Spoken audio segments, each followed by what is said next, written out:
For sale, $1.3 million.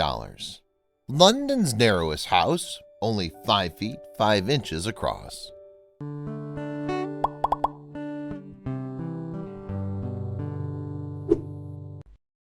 To accommodate a growing population density from the 18th century on, London's urban planners took to designing homes that went up rather than out, as homes in, say, Canadian or American cities do. After all, those countries are huge and have the sheer land mass required to construct homes that are very, very wide. In the UK, that's a feature many city homes simply don't have the luxury of enjoying.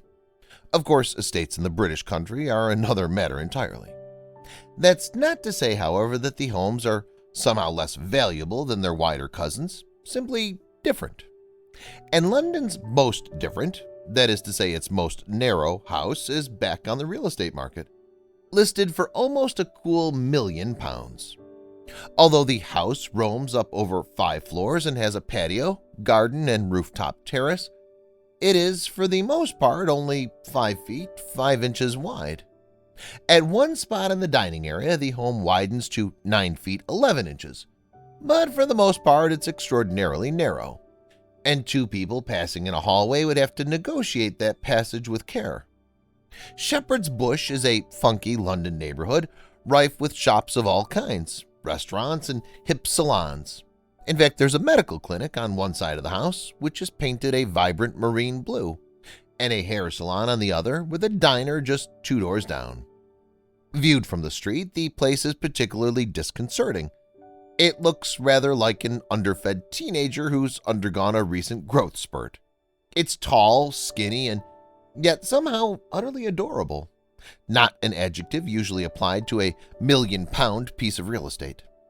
The master bedroom's on the 3rd floor, and it functions like any other, although its double bed has been built into the space, making it almost as wide as the house itself.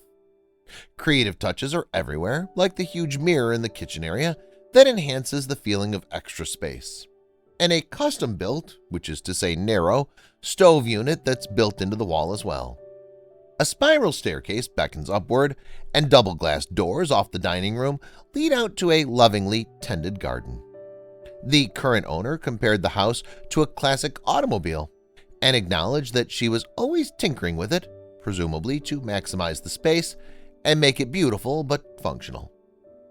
At the time of this writing, no details have been released by sales agent Simon Waller about interested parties or pending bids.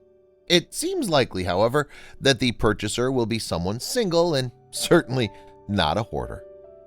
Selling real estate is a bit trickier in these coronavirus times, and London, like other areas in Britain, is facing new lockdown measures because of an uptick in cases.